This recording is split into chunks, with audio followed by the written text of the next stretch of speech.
你来啦，我比什么都高兴，一高兴就年轻10岁。这个呀，比用什么护肤品都管用。喝茶。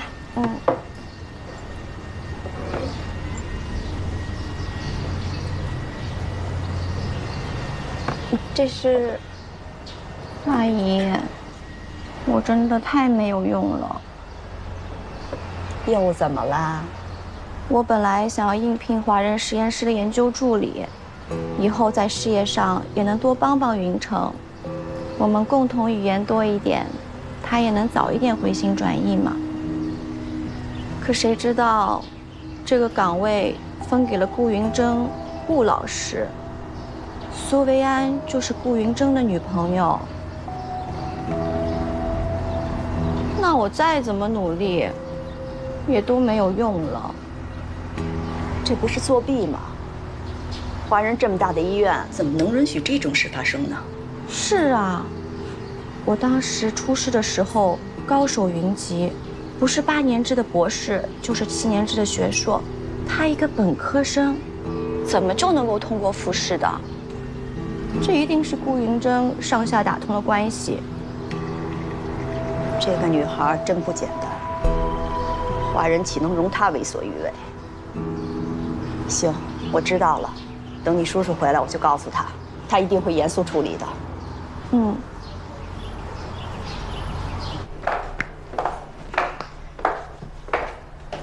还不睡呀？哦，这就是。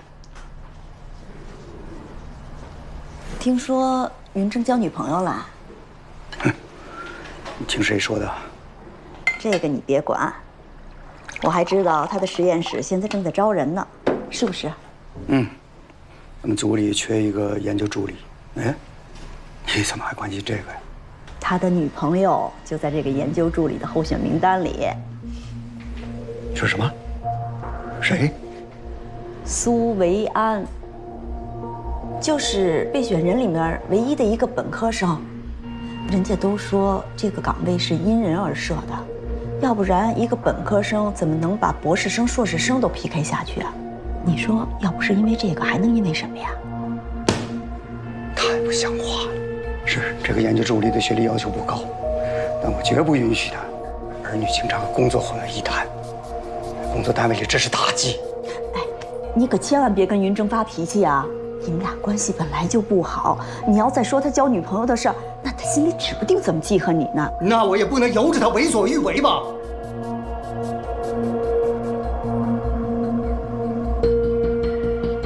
那个小冉也在应聘这个职位呢，要不你把这个职位给他，不就什么事情都解决了？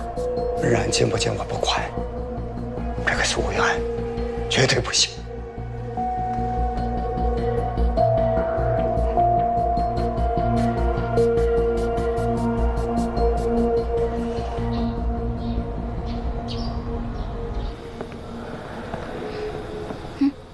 就是他吧？是他，这边是他，太过分了！我们在这儿拼死拼活的学，结果他就是本科毕业，找了一个教授男朋友，直接解决工作上的问题，真是受够！看你的书，看他那样，真是受够！嘘，小点声，别被他听见了。内定的早点跟我们说啊！害我们白跑一趟。哎呀，你小声点吧，别被他听见了。怕什么呀？他敢做，还怕被说啊？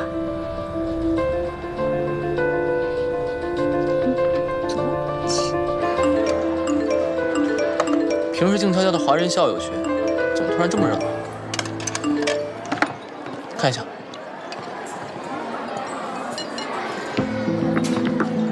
糟了，小老板。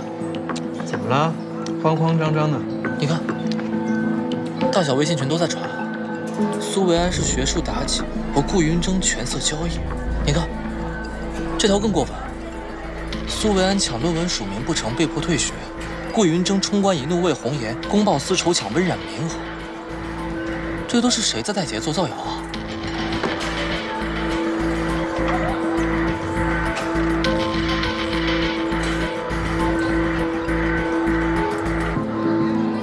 温冉，糟了。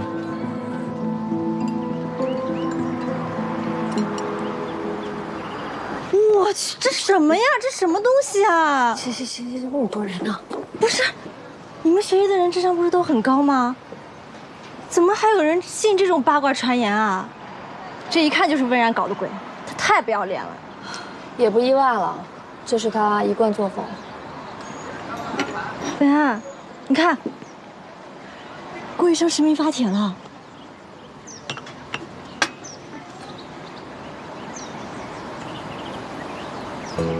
还发起了投票，是否支持公开家事？哇，大家喜欢看热闹，肯定支持家事的人多呀。温然，顾医生这招霸气胡切，帅。老师，为什么最后录取的是温然？医院不会真的相信网上的那些流言蜚语吧？是您亲自主持的整个面试和笔试，整个过程都是公平公正的，不能因为一篇乱七八糟的帖子就取消掉苏维安的录取资格呀。云正啊，不是因为那篇帖子，在帖子出来之前，录取的结果就已经定下来了。那为什么不是苏维安？您不是跟我说他不管是笔试还是面试都是第一吗？不错，苏维安的面试还有复试成绩啊，的确是第一。但是，综合学历分数以及在校绩点等等成绩，温然都与他不相伯仲。而且呢，杜院长也认为，温然更具有科研的潜力。杜院长。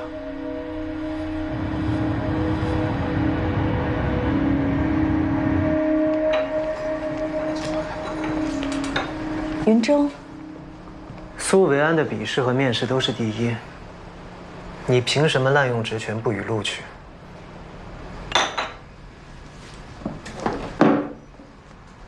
这个人能把医院搞得不得安宁，你信吗？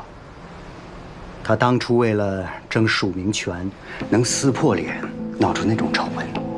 我绝不允许这种工欲心计的人在华人的实验室里兴风作浪。没有调查，是没有发言权的。明明被抢署名的人是他，被泼脏水的人也是他。苏维安到底做错了什么？他在医学上有天赋、有能力，更有热爱。我实验室就是需要像他这样的人。是实验室需要他，还是你需要他呀？你以为所有人都像你这样吗？公私不分，随便找个护士带回家做老婆。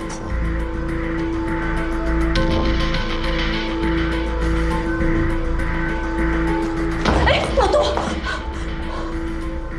云峥，你再怎么生气着急，也不能不分青红皂白。我当初是辞了职才跟你爸爸结婚的。再怎么说，我们也是你的长辈，怎么能把话说得这么难听呢？顾云峥，你不用跟我扯那些没用的。你不就是为他来向我求情吗？求情得有个求情的样子。就你这个态度，休想让我改那主意。我不是在提谁求情，只是竞争本来就应该是公平的。我实验室聘请的研究助理，必须是靠实力获得，而不是迫于什么舆论，或者是通了谁的门路。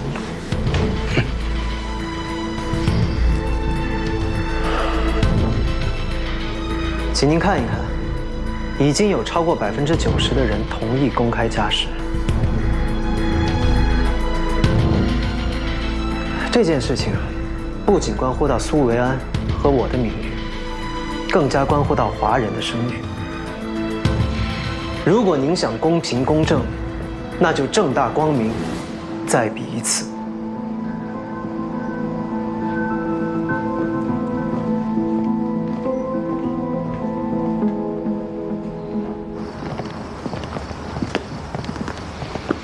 郭云峥，论坛上的帖子我看到了，说的有多难听，你知道吗？你是怎么保护他的？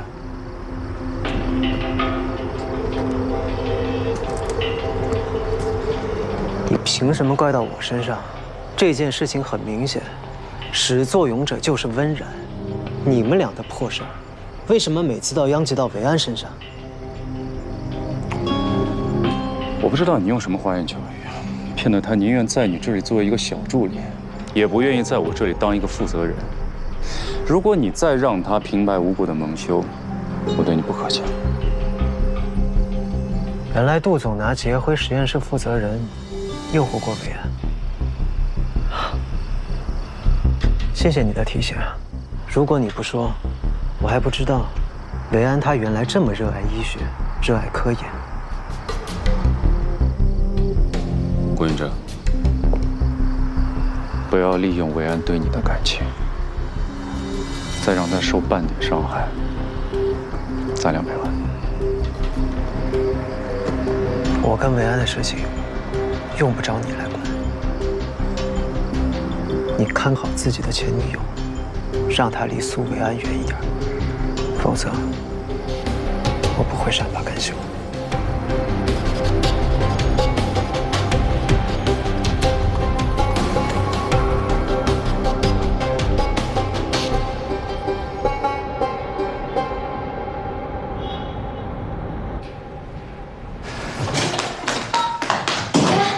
这是什么？家事通知，是不是你的帖子起作用了？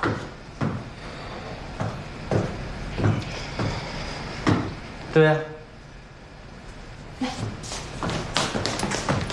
谢谢我的顾老师。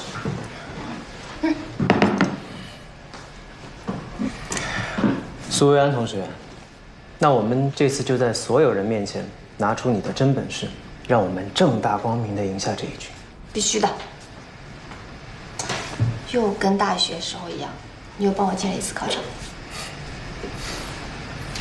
加油啊！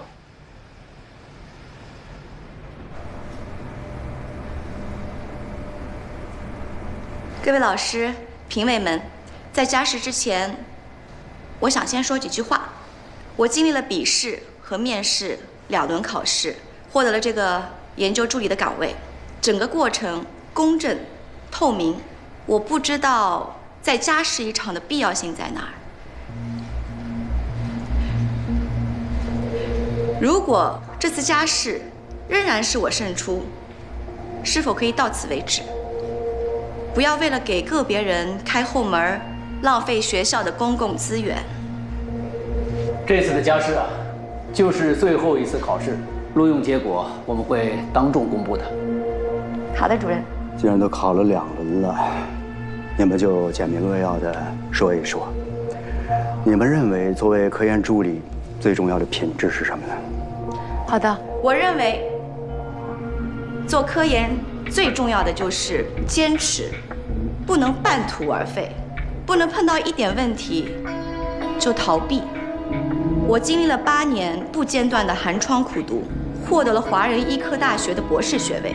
在校期间，我获得了科学杯1等奖等诸多奖项，也是付出了巨大的努力。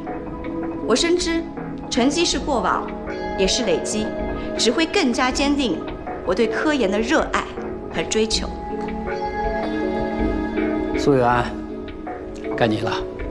好，我认为，作为一个科研助理，最重要的事情是要脚踏实地，一步一个脚印做好每一件事情，每一个数据、每一个推论、每一个实验，都应该是严谨的，不能急于求成，更不能弄虚作假。苏维安，你这么看重数据和实验，那你有发表过什么科研成果吗？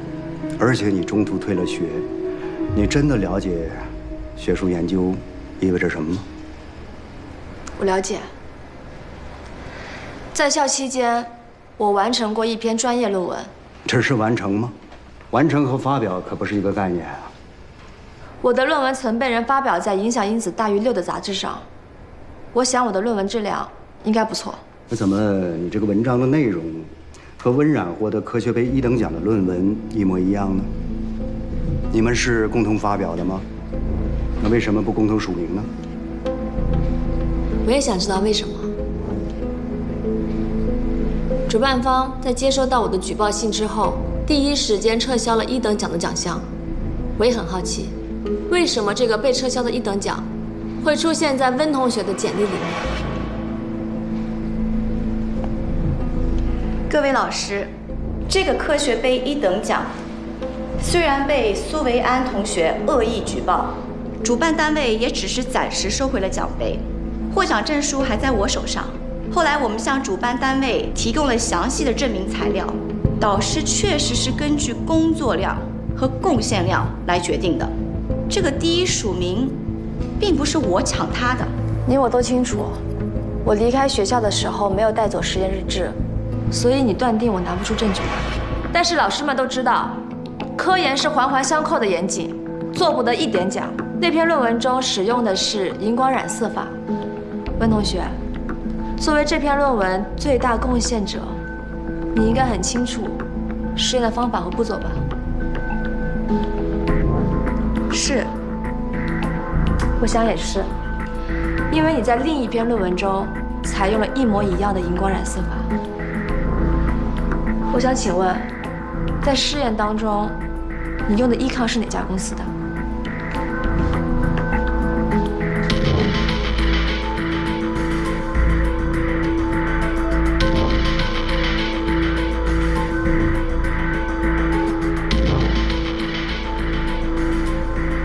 时间这么久，事迹这么多，怎么可能一一记得？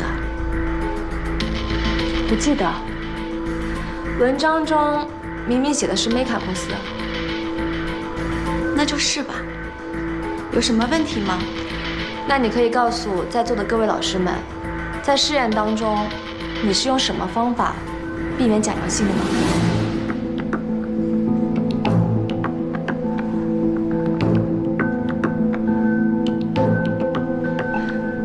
这个在我论文里面的实验报告当中有具体方法和详细材料。在我举报的那篇论文里面，试验采用的受体蛋白依抗是2014年3月从美国发出的。抗体公司在这批次中做了特殊标注，增加封闭时间，减少依抗复育时间，而且要加用试剂冲洗，避免假阳性。这一批次之后，试剂就做了改进。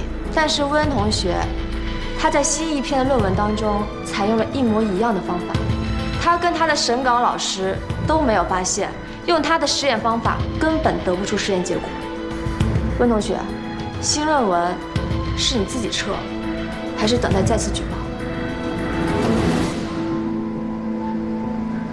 我可能记错了，我用的那个试剂可能就是2014年3月那批。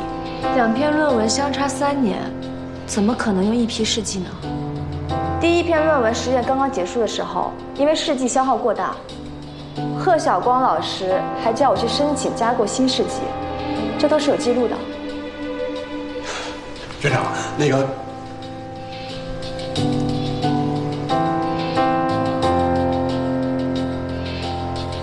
我可能是用了科里其他老师没有用完的试剂。老师，我没什么可说的了。家事没必要继续了，到此为止吧。人事部马上出一个方案，彻查近5年来各科室发表的论文，凡涉及学术造假，绝不宽容。王主任啊，尤其是贺晓光和温冉署名发表的那2篇论文，一定要彻查。科学研究容不得任何造假，我们华人也不是个藏污纳垢的地方。杜院长，那今天的评分和结果是什么呢？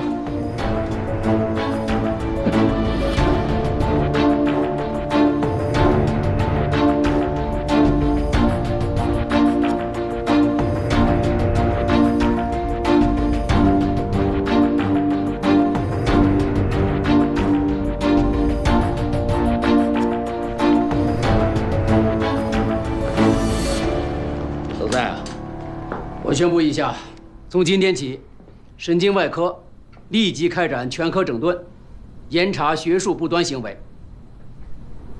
吴云正医生，你来负责科里论文的审查工作，任何瑕疵都不能放过，啊？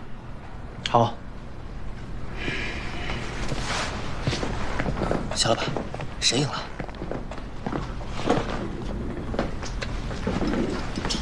谁赢了？小老板，苏维安赢了啊！耶！我就知道他会赢。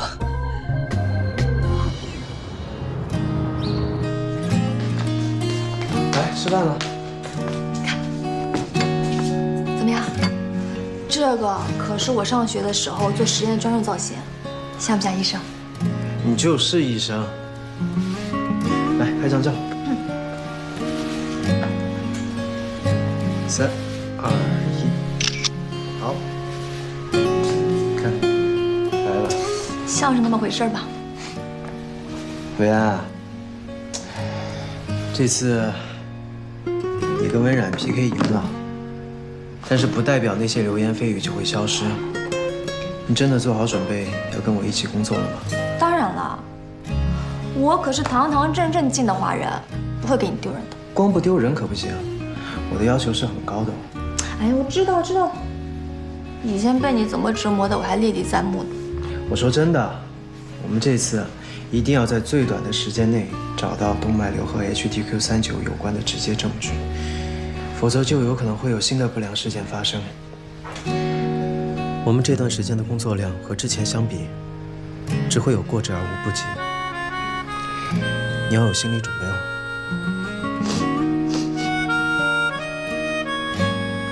香吧？我好像闻到了狐狸的味道。我后悔搬过来了，简直是羊入虎口，给了你这个奴隶主奴役我24小时的机会。怎么舍得呢？顾老师随时化身咖啡师、按摩师、金厨师，24小时竭诚为苏吐水服务。你身份倒是蛮多的嘛，还差一个苏家准女婿的身份。你打算什么时候带我去见兰姐啊？得寸进尺。时间不早了，我坐地铁，你开车，一会儿医院见。哎，不是维安，你就不吃了吗？我去医院吃饭吃，你一天上班不能迟到。我辛辛苦苦做的。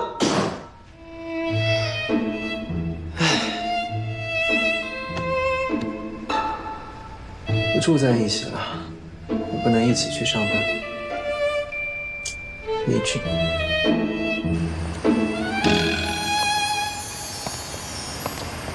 好啊，苏维安，你为了报复我和贺老师，就在这么多人面前当众抹黑我。陈述事实而已，怎么是抹黑了？上次我跟你视频的时候，你早知道抗体有问题，你怎么早不说晚不说，偏偏在家事的时候说？文冉，以前我把你当朋友，你问什么我说什么，你求什么我帮什么。但是从你在贺老师那儿颠倒是非以后，你就不是我朋友了。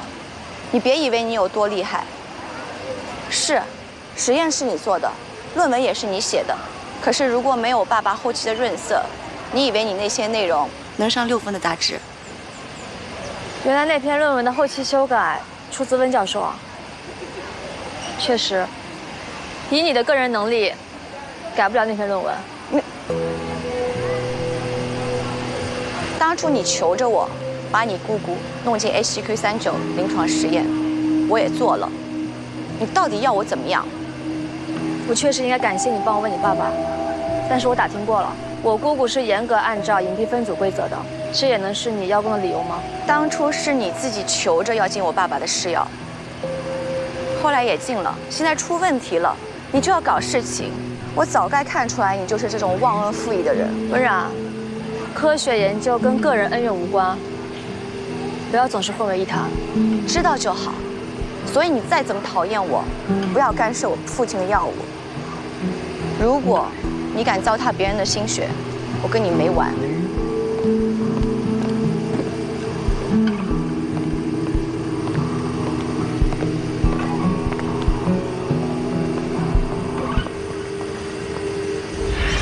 杨亚怡，你干嘛污蔑小冉啊？学生会主席，你们公平竞争就是了。维安，嘴巴长在别人身上，我们管不了。我亲眼看到温冉把一块手表送给上一届主席，候选人之间的评分很接近。你应该知道他那一票很关键的。杨雅姨，你误会我了。学长刚好打球，把手表落在了球场，我捡到了还给他而已。你捡到的是带有圆盒的全新手表吗？我看得清清楚楚，你休想抵赖。你有证据吗？苏维安，温冉在撒谎，我没有骗你。骗不骗的你也拿出证据来啊！下次别乱说。早晚有天你会知道，你为什么样的人出头。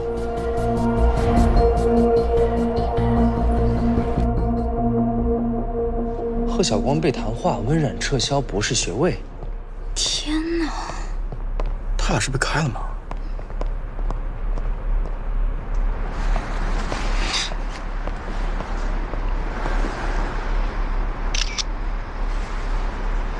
亲爱的苏同学，第一天上班别忘了打卡考勤哦。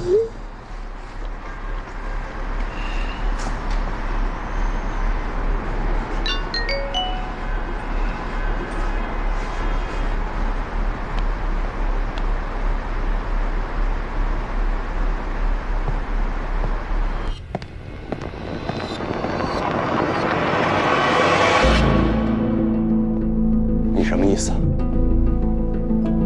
我问你话呢。你就是利用温冉和苏渊的矛盾，故意给我泼脏水，对吧？这么下三滥的手段你都使得出来？贺医生是不是记性不太好啊？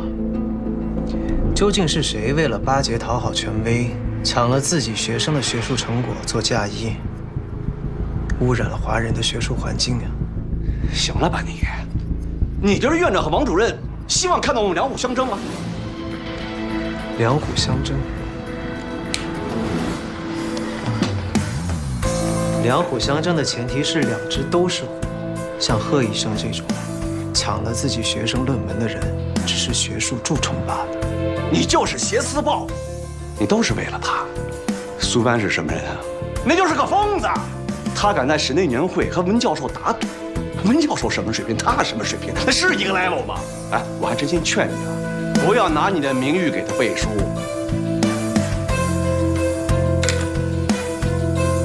那如果他证明我离开华人，你除了要离开华人，你还要当众承认你当年对他做的事情，向他道歉。如果苏渊不能证明这第539，确实能引发动脉瘤，你和他一起离开华人，敢吗？一言为定。说到做到，1个月期限。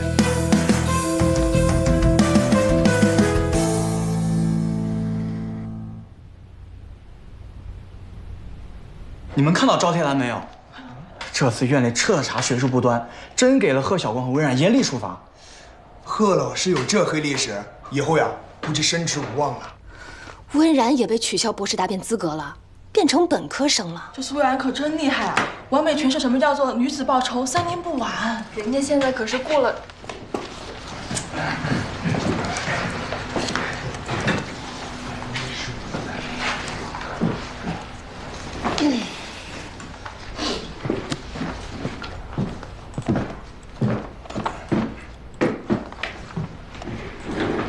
苏维安，你过来。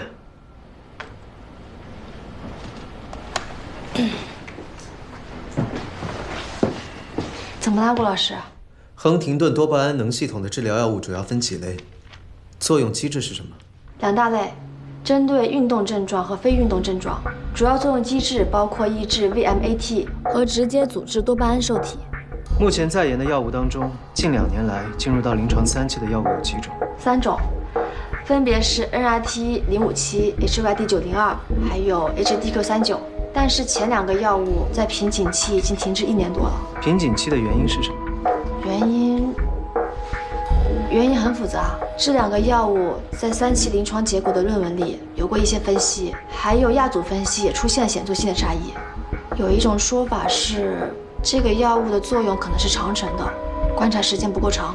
那些药厂为自己留后路的话，就可以不用再说了。你自己的分析是什么？样本量毕竟大了几倍，有可能是结果遭到了稀释。你是说3期的结果不准？不是，我是说2期结果可能存在偏移。哪里的偏移？2期临床的结果当中入组患者的病程用什么来表示？中位数。3期临床中，入组标准的依据是什么？这个是补充材料里的内容，我只看了正文。8个小时，10篇文章，平均每篇文章40分钟，你都看了些什么？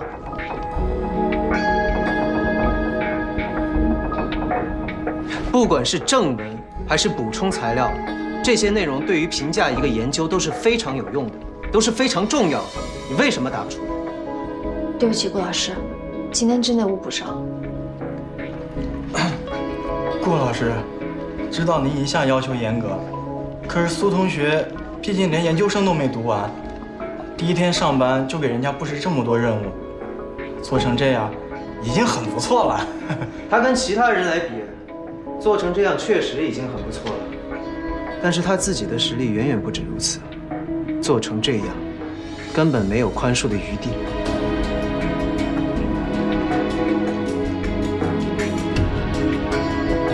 苏维安，如果你拿不出实力，就永远只能被人诟病靠关系。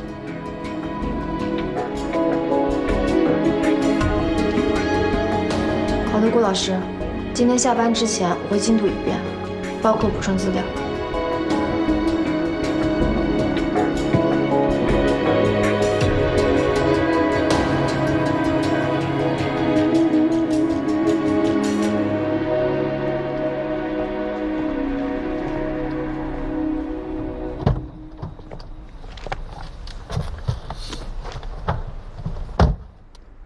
我排了老长队才买到的。老板，你学过变脸呢？一下班判若两人。什么老板？你才是老板。我怎么敢呢？老板布置工作的时候颐指气使，吓得我现在还在瑟瑟发抖。哪个老板那么作妖？我帮你收拾他。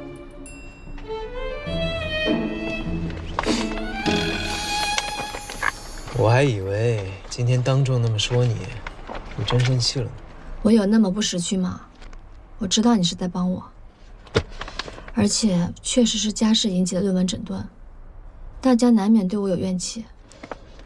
不过呢，你对我越严厉，大家就会越同情我。是，也不是。什么意思啊？你刚才是真的想训我？回家说。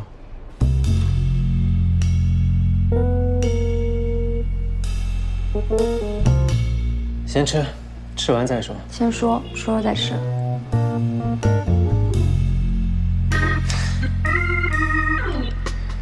维安，我为什么要让你看那些文章？了解所有的研究进展。我们的目标是什么？求证 HD-39的问题跟动脉瘤的关系。没错，你想过没有？为什么研究机制相似的同类药物总是在3期临床的时候失败？在这种情况下，比起论文里面那些冠冕堂皇的论述，我们难道不应该了解他们真正在做什么吗？你难道不应该全面掌握补充材料吗？应该。是我考虑的太少。那就从今天晚上开始啊，我们两个一起，一个字一个字地把这10篇论文过一遍，在论文当中找到突破口，来设计实验。这么多，就不应该跟老师谈恋爱，每天都有看不完的复习资料，还有考不完的试。怎么？怕了？现在后悔可来不及了。你说，别的情侣也跟我们一样，整天没日没夜的搞事业吗？你不想搞事业，难道想要搞点其他的？吃吧，沉迷学习无法自拔。吃吧，来，西兰花。妈，云城回来了。着急叫我回来什么事儿啊？爸呢？哎，你别喝那个。这是我刚煲的雪梨银耳汤，给。你们一个个都是大忙人，都没人陪我。有什么你就直说。我这不是听说小冉没应聘上那个研究助理的职务吗？医院他也待不下，要不让他上你的结辉公司？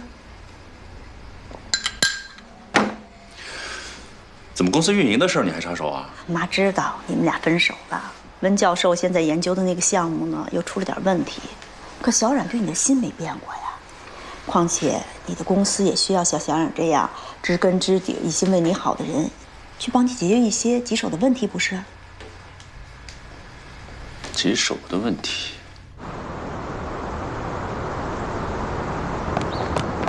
云城，我就说嘛，我们3年的感情怎么可能说放下就放下？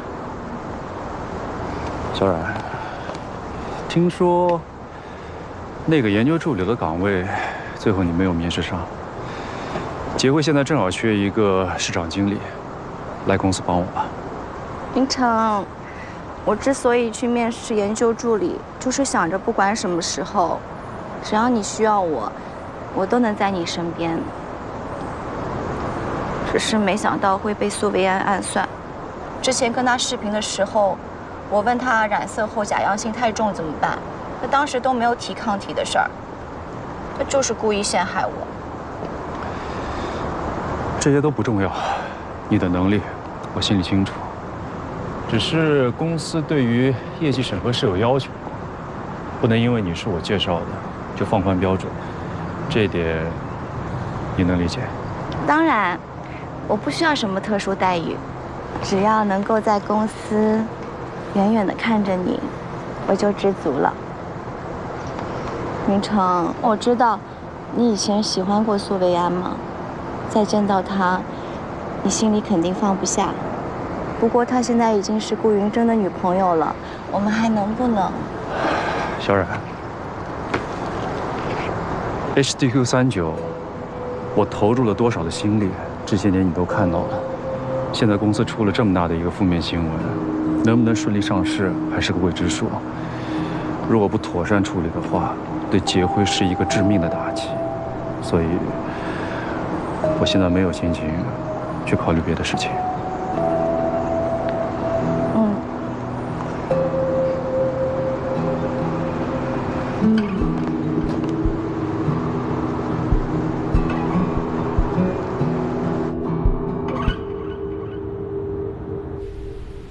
破盲结果显示，这3例出现不良反应的患者服用的都是 HDQ39，而不是安慰剂。这个你怎么解释？老师，样本脱落不超过10%，不会影响 HDQ39的上市。我们还没有搞清楚药物的副作用，能轻率上市吗？只要流程合规，上市是不会受到影响的。你现在准备材料，上报伦理委员会，让他们来决定。老师，患者是在脱落以后才出现的不良事件，不是必须上报。小杨，你别忘了，我们是医生，我们考虑的是患者的健康为第一要素，而不是其他。我研究 HDQ39就是为了能够真正缓解亨廷顿舞蹈症患者的症状，而不是要追求什么上市盈利。你现在说这种话，不像是一个张和医院的医生，倒像是一个杰辉公司的员工。老师，你说说，杰辉公司给了你什么好处？老师，我承认，我是有一些急于求成，那也是因为我不想眼睁睁地看着咱们这么多年的辛苦付出东流。我跟杰辉公司真的不存在利益输送。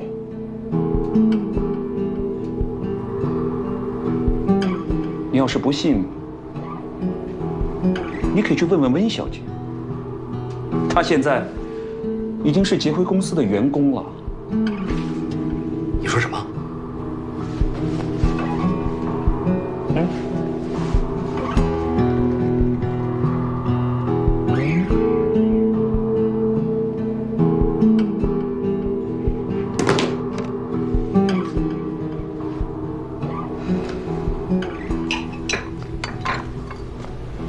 温，你回来了。哦，老温，喝口水。小冉，你为什么没跟我们打招呼，就如职结婚了？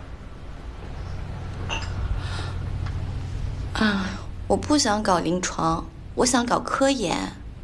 云城呢，正好有个空缺，结辉又是大公司。哎，小冉，我不是听你之前说你要应聘华人实验室的研究助理吗？哎，是啊，我考虑了一下，我觉得那个华人的待遇不如结辉好。你是不想干了，还是不能干了？你入职结辉的来龙去脉我已经搞得很清楚了，你知道吗？你女儿是被华人开除的。小冉，你爸爸说的是真的吗？到底怎么回事啊？不是吧？是那个苏维安，他一定要跟我争那个研究助理的位置，他就是想证明你的 HQ39有问题，他不怀好意。小冉，你怎么还在撒谎啊？当年那篇影响因子6分的论文，苏维安才是一作，是你抢了他的署名才被举报的。你说说，你还想瞒我和你妈多少事情啊？老文，消消气儿，别不好好说啊。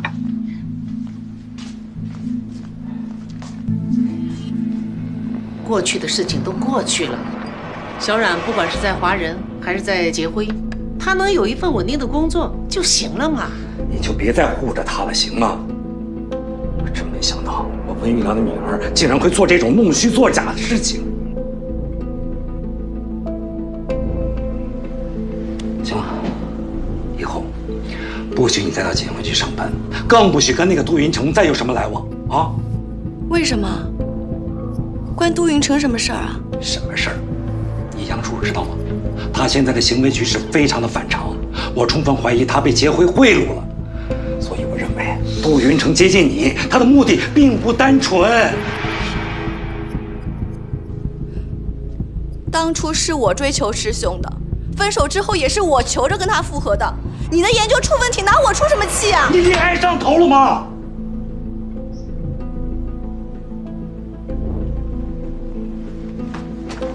妈，那怎么这样呀？小冉，你别怪你爸脾气不好，这件事啊，你是该好好反省一下，不省心。云晨才跟我刚和好。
哇，怎么全都是阴性啊？动脉瘤的发生率本来就低，再加上我们第一批实验鼠的数量也是有限的，是有可能会出现这种情况。这才是第一批实验鼠，我们还有第二批。现在这个结果可能是因为我们的样本量不够大，说不定第二批实验鼠能有一个阳性呢。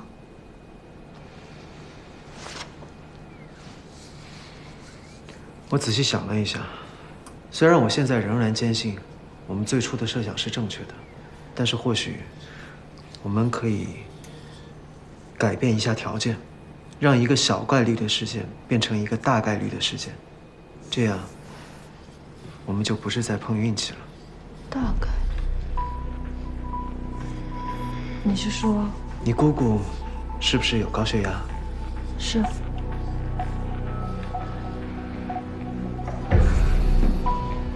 我明白了，我们要在转基因模型鼠上造出高血压模型。或许高血压患者的血管内皮对 HD-39更为敏感。聪明。忙着呢，忙你的，没事。我在网上刷到一个鸡汤，挺有意思啊。不要假装很努力，结果不会陪着你演戏。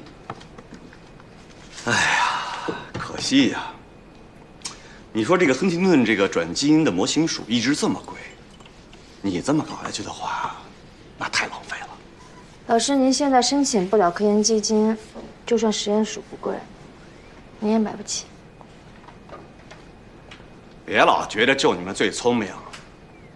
人家那药厂的前期实验不是白做的，总不至于你们是全世界医疗界最懂的吧？所以不要以卵击石，这何必跟人温教授这个新药过不去呢？再说你们这科研能力和人家也不是一个水平啊。您的科研能力跟顾老师也不是一个水平，您凭什么评价？我说你这小姑娘说话怎么尖酸刻薄的？我就是来关心关心你们的进度。我们的进度跟你有关系吗？你不用工作，在实验室里闲逛。你还不知道啊？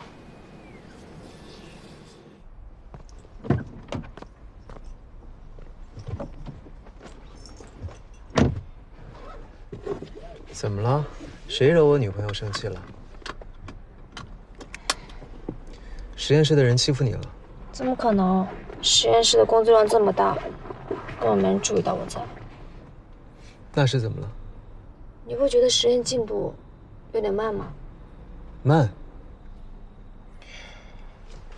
我们同时在进行细胞模型、动物模型的实验，相互对照验证，已经很大程度上的提高了效率和实验设计的严谨性，已经很快了。是，我本来也觉得没问题，但是你就1个月的期限，万一我们输了怎么办？怎么总是提输啊？你是对我没有信心，还是对你自己没有信心？苏维安，你要记住，工作上我们是一个团队，生活中我们同样是一个整体。你现在应该要做的是，我们应该怎么办？怎么做才能一起赢？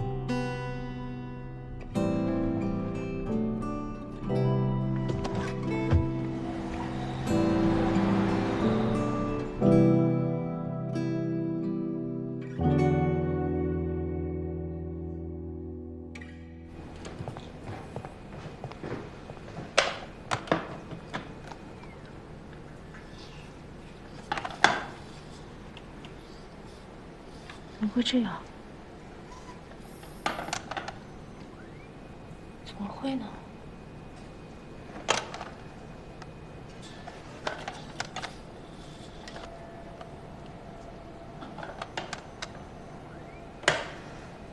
右板细胞全被污染了。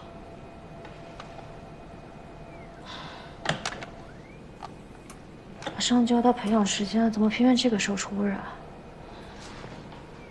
我明明每天都打扫实验室，这是什么问题？ 600细胞全被污染了。你先别要着急啊，先把污染的细胞全都清理干净，所有的培养容器都清洗消毒。那可不行，必须马上解决。再拖延下去，被污染的细胞只会更多。如果短时间内没有办法精准的找到污染源，那我只能里里外外再打扫一遍了。一会儿你先回去，我弄好再回家。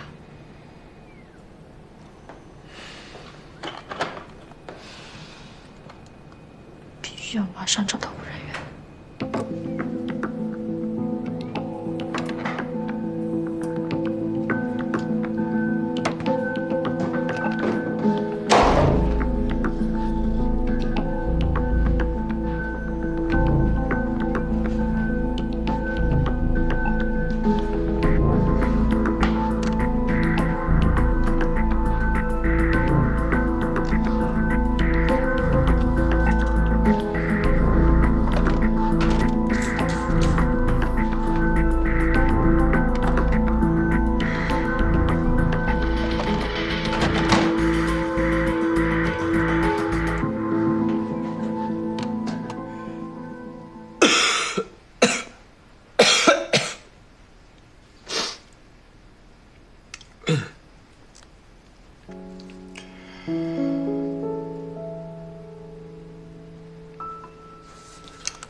怎么又污染了？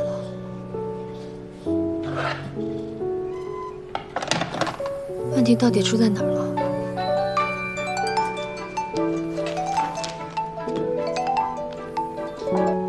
喂，都12点了，你还不回来？你怎么咳嗽了？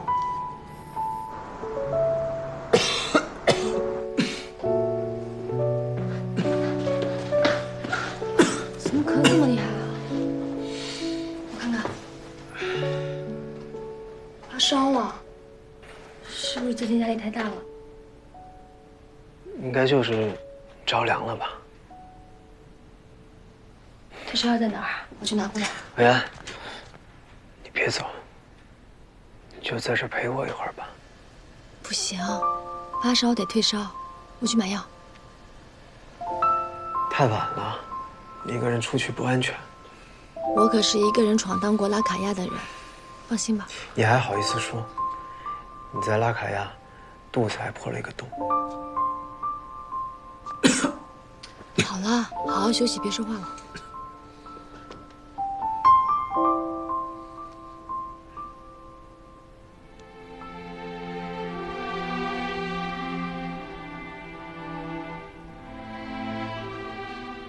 冰箱里只有这个了，你委屈一下。舒服多了。那就好，快睡吧，睡一觉，明天早上就好了。维安，你不在我身边，我睡不着。都什么时候了，还撒娇呢？看我都烧成什么样了，你还不陪着我？少来这一套啊！我一会儿还得去修改实验设计呢。你快睡觉。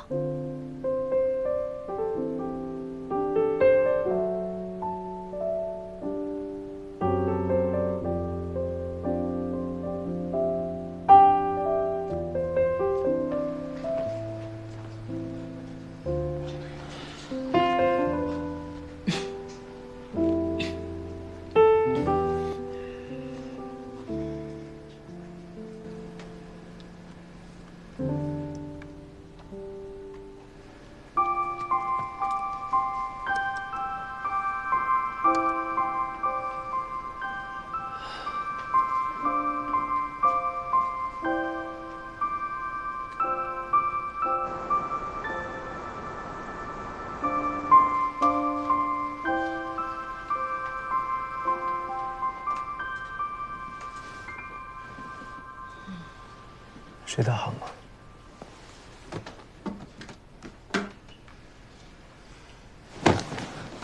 8点了，只想睡2个小时的。你知道你睡觉打呼吗？哎，我怎么上床的？我怎么知道？如果不是你自己跑上来的，难道是我一个病人把你抱上来的？退烧了没？怎么还没退烧啊？我去买药，或者你跟我去医院。没事，没事，雨安，你快去上班吧，我可以照顾好自己。可以吗？嗯。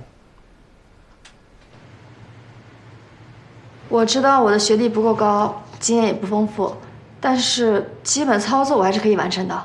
现在我要清理实验室，如果你们放心，你们可以把你们的实验器皿交给我一块清洗。如果不放心，可以在一旁观看。那我就开始了。要不要我帮你啊？当然好了，谢谢。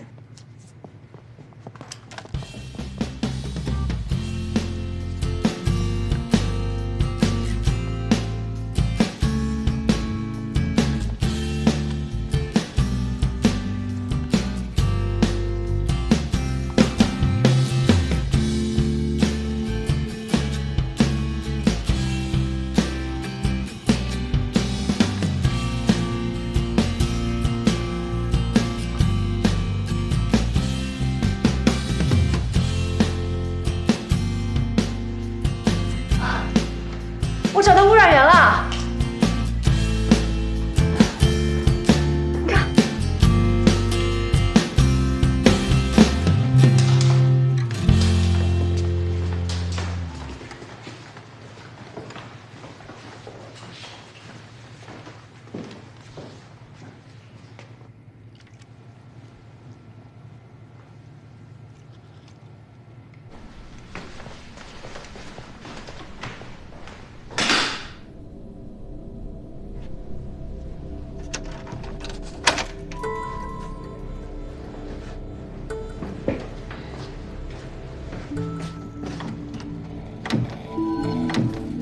不是吧？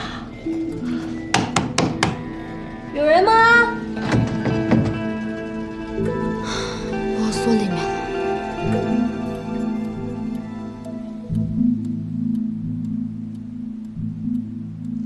不会又给自己加班了吧？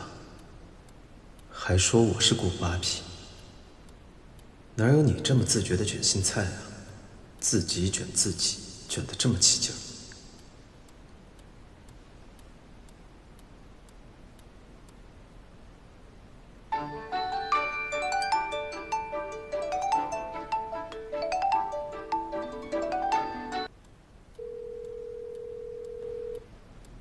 对不起，您拨打的电话暂时无人接听。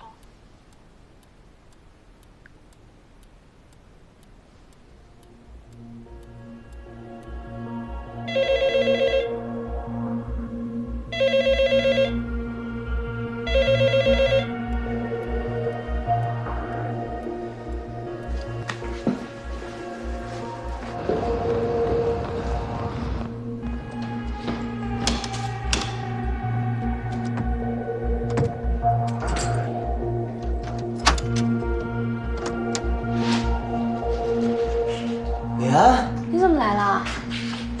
退烧了吗？不是，你怎么在这儿啊？门锁了，反正也出不去。与其干坐着，还不如找点事情做呢。帮我看看退烧了没？我退烧了。哎，行了行了，赶紧回家去啊！走。维安，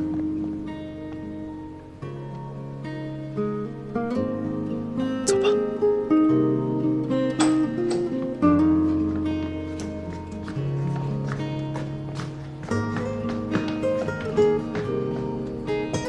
准备放手了。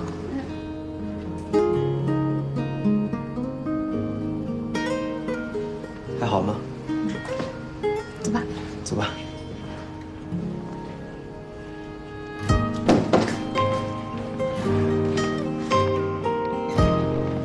小苏早啊。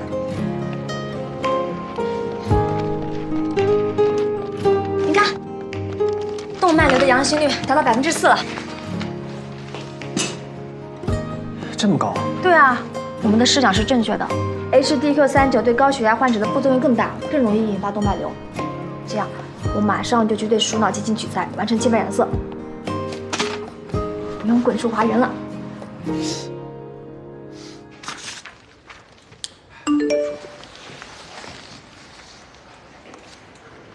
哇！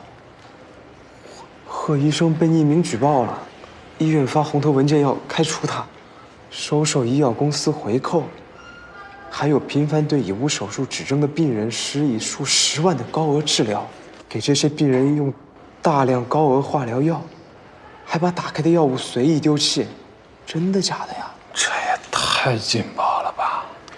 刺激。这阵势，我感觉要出大事啊！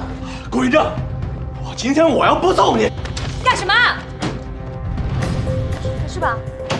在这嚷嚷什么呀，贺小光？你举报我，材料准备的够详细，你处心积虑呢，我是不是？我要是你，我现在就好好的自省，自己到底有没有做过那些违背医德的事。你少跟我说这些冠冕堂皇的话了。你自己好好看一看，你输了，向苏维安道歉。不可能，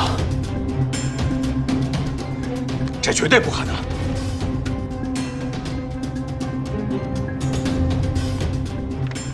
你们俩联合起来在背后搞鬼是吧？跟我玩狼狈为奸是不是？行，咱们走着瞧。等着。小疯子，你跟我来一下。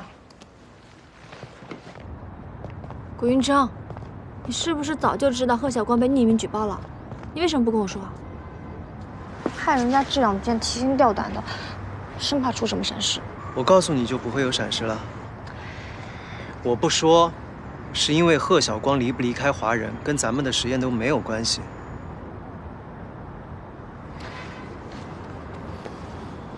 那这个呢？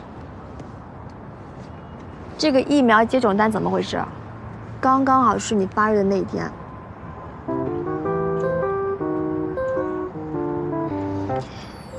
维安，我刚刚站了2台大手术，现在又累又饿，你待会儿陪我吃个饭呗。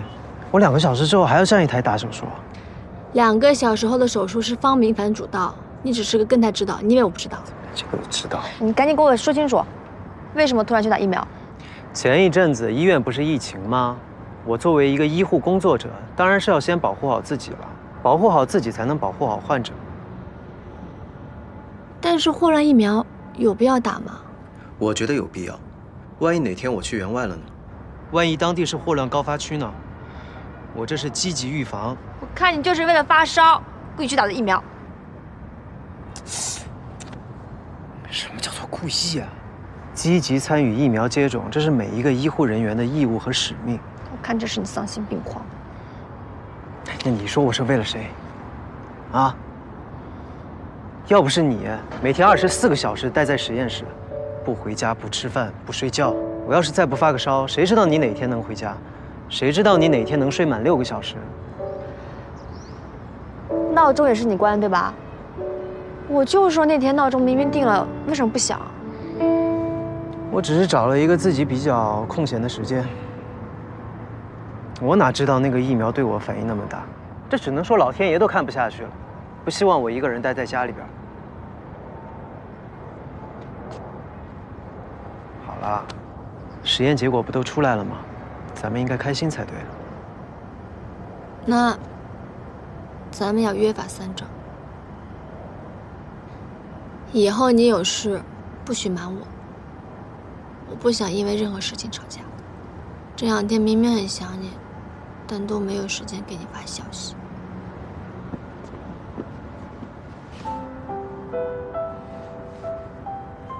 那以后咱们回到家就像现在这样抱一抱，开启情侣模式。嗯？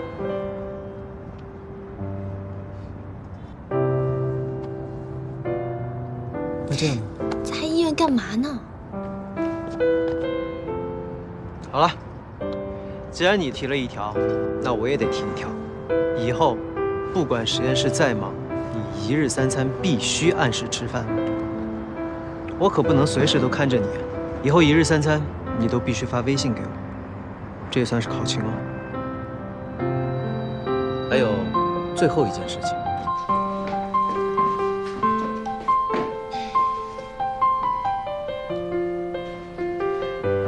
正式介绍一下，这是我还没有评上教授的男朋友，请大家多多关照。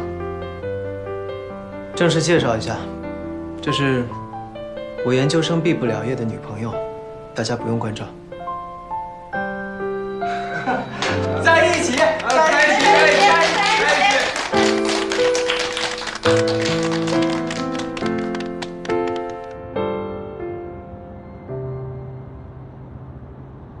请问顾医生的女朋友今天晚上有没有安排啊？顾医生想和你共进晚餐。今天晚上还真不行，今天我妈把我姑从疗养院接回来了，我妈叫我回家吃饭，下次吧。这2件事情不冲突啊。你看咱俩交往这么久，是应该找时间去拜访一下阿姨跟姑姑了呀。没必要吧？苏维安。 你该不会还没有跟家里人说，咱俩已经在一起了吧？没有特别提起。那他们是不是还不知道，你跟我住在一起？嗯。是你妈妈不喜欢我吗？怎么会呢？我妈很喜欢你，而且，她还很感谢你救了我姑姑。那就是了。那既然这样，就更应该上门拜访他们一下。走。走了。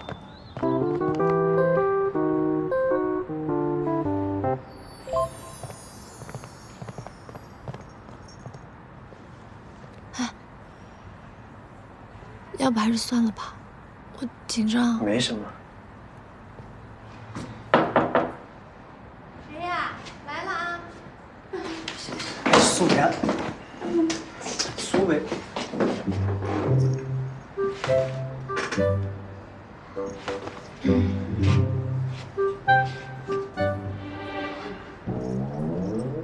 阿姨好，顾医生，你怎么到我们这儿来了？他想来吃个便饭。啊？吃便饭。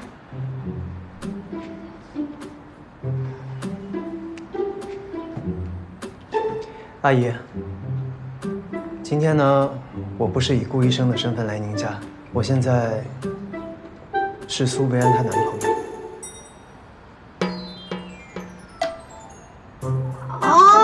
快请进，快请进！来，进来。维安，你也是，你也不跟我说一声，顾医生要来。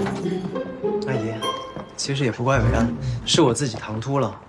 我听说您要维安回家吃饭，我自己非要跟着一起过来。就是有点不好意思，我们家呀没有男士拖鞋，这双是新买的，要不就别换了吧？对啊，别换了。 没事儿，这鞋该换的。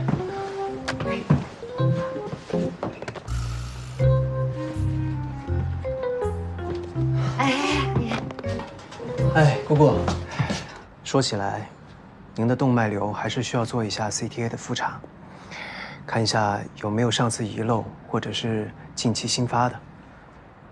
这样吧，等哪天您有时间了，我们还是去门诊。 再做一个详细的检查，那也好。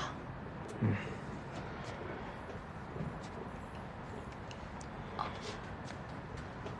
菜准备好了吗？我去做菜。我跟你一起，我跟维安一起。那可不行，顾医生，您今天第一次来，怎么能让你下厨呢？没事，阿姨。这样，您和姑姑就先坐着休息，然后我和维安把饭做好了，咱们一起吃。你们去休息吧。 咱们做一个土豆烧排骨，好，再做一个蒜蓉鸡翅。你妈妈还喜欢吃什么？来，吃点水果啊！来，做一个烧茄子，然后再做一个青椒肉丝。好了吗？好了。我不吃。你尝尝。哎呀，我不吃啊！嫂子啊，你说他俩什么时候谈的？我也是今天才知道。说维安这个孩子也真是够奇怪的，谈了恋爱都不跟我说一声。我觉得顾医生人挺好的，你别说，安安眼光真不错。哎呀，就是他太体贴，太细心了，总觉得有点怪怪的。哎呀，细心点好。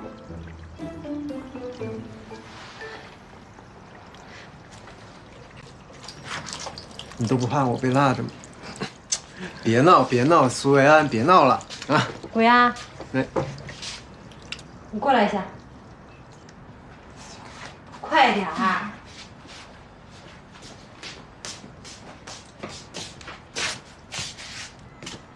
关门。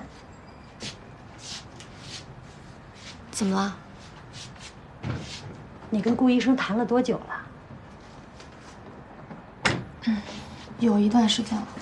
一段时间了哈，你这么长时间你都没跟我说过一句啊！你这行，保密工作你做得厉害。我不是不跟你说，这不是想等更稳定一点吗？你们是不是都住到一块儿去了？怪不得你前段时间你神出鬼没的，你夜不归宿的你啊！你胆子也太大了，你跟人同居了你啊！不是你想那样，是因为顾云琛他家离医院比较近，我才去他那住的。人家离医院近，你怎么就这么懒呢？就差这几步路，你就上赶着搬到人家家住去了？你怎么想的你？好了，别生气了。你说说啊，你跟他相处多长时间了？你对人家有多少了解？人家父母是干什么的？做什么工作？性格怎么样？哎，你到他们家会不会被欺负？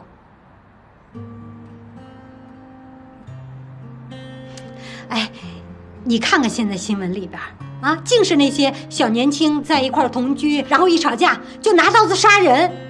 你说你万一碰到一个心理变态，怎么办？说什么呢？哪有那么夸张啊？什么我夸张？我说的这些事儿都是现实生活中发生过的。你怎么想的你？哎呀，好了，兰姐，哎，是我错了，是我做事不周全，我应该早点给你讲的。也是我太懒了，去他家住。以后我勤快一点，好不好？哎呀，好了，不生气了啊！大人有大量。少来这套。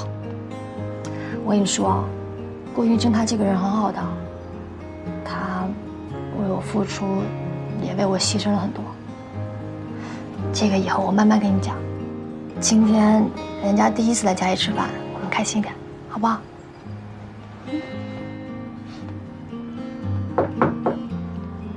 开心一点。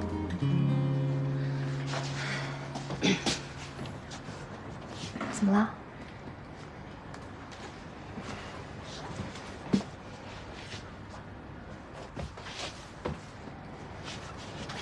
阿姨，我家呢是本地的，我母亲是桥梁建筑师，不过她在我很小的时候就去世了。我父亲也是医生，他们离婚了，所以我不怎么跟他打交道。我可以向您保证，维安跟我在一起，一定不会受欺负。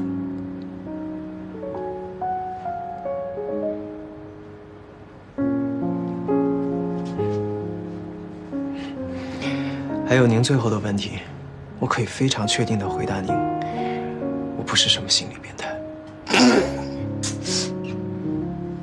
如果阿姨还是不放心的话，我可以去做一个心理测评。哎呀，好了，赶紧做饭去，去啊，维安。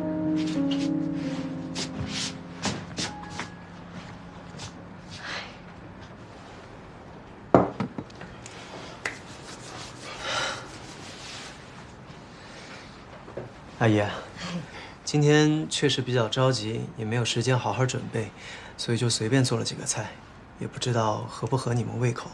您还有姑姑就将就吃着，顾医生啊，你今天第一次上我们家来，还让你亲自下厨，是我们照顾不周全啊。都怪这丫头，不提前给我打个电话告诉我一声。你呀，让你做饭还不好好做，下次你来，我一定好好招待你。没，阿姨，来。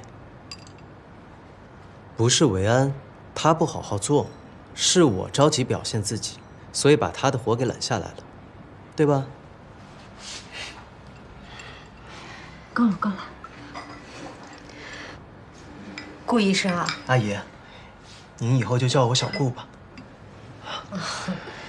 来，你们有什么打算？你们计划结婚吗？妈。我自己倒是有挺多计划的，不过最主要的还是看维安他的想法吧。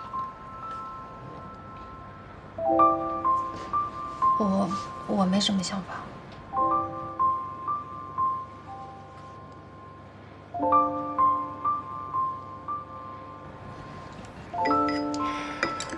阿姨，是这样的，不管结不结婚，不管什么时候结婚，我对维安的心都是真的，永远不会变。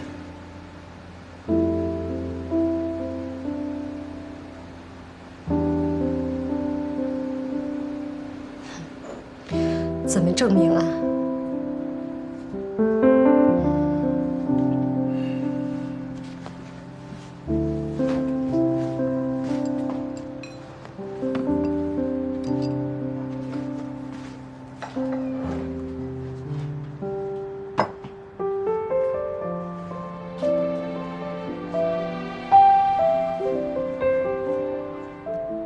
你还记得？你怎么会做这个西红柿煎蛋面的啊？而且是两个单面煎。维安曾经告诉我，他说这是爸爸的味道。我从当时就已经开始决定，以后就由我来做给他吃。虽然叔叔现在已经不在了，但是味道是可以延续的呀。是，你吃啊，快吃。你先吃嘛。阿姨，您先吃，您尝尝是不是那个味道啊？来，您尝尝这个煎蛋。妈，我先把顾云珍送下去啊。晚饭做多了，你们呐拿回去吃啊。谢谢阿姨。我们拿回去。你明天不上班了？你不是跟我说小顾家离医院更近一点吗？啊？阿姨，您放心，有我在，我不会让维安受到任何委屈的。那我们走了。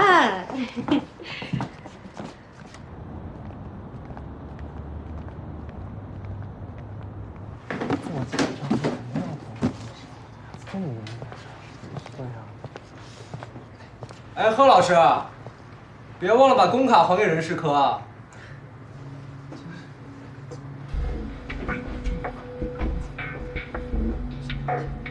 顾云峥，今天这一切都是拜你所赐。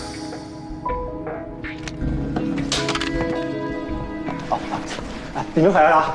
哎，苏阿姨啊，苏阿姨，现在医疗室在紫外消毒。不过现在棋牌室、台球馆还有瑜伽馆都开着，要不你们现在先去玩一会儿？不用了。哦，现在运动康复室啊人比较少，而且我们最近新聘请了一位教练，他是体育大学医学专业的博士，可以为苏阿姨啊量身定制一套康复计划。要不我带您去试试？姑姑，运动理疗对延缓病情是有帮助的，我们去看看好不好？而且啊，我还可以清场，这样您二位啊也可以一起上课嘛。姑姑。正好我这2天腰有点不舒服，能不能让咱们那个教练帮我看看？啊，没问题啊，阿姨，来这边请。哎，阿姨，苏阿姨来请。来。孙教练，这位啊就是我跟您说的苏阿姨。你看，根据苏阿姨的情况，制定一个安全性高，而且又能锻炼局部小肌群的康复计划吧。好，那我先准备一下，先检查一下苏阿姨肌肉力量的基本情况。哎，谢谢啊。下面我们来看一看这位患者从参加药物实验之前到实验之后的影像记录。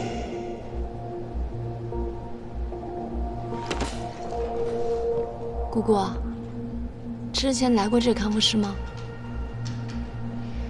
来过。在这拍过视频吗？维安，什么事儿啊？拍什么视频啊？啊？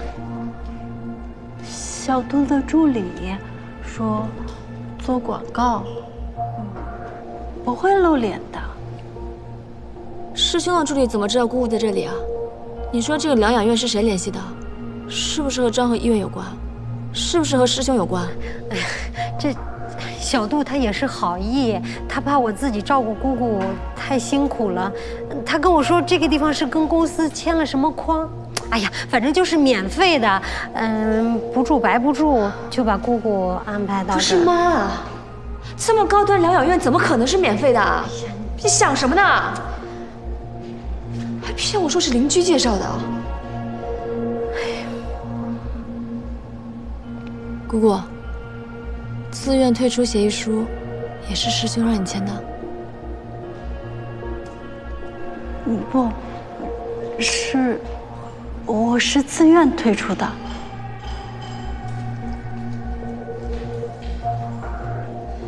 我出去一趟。哎。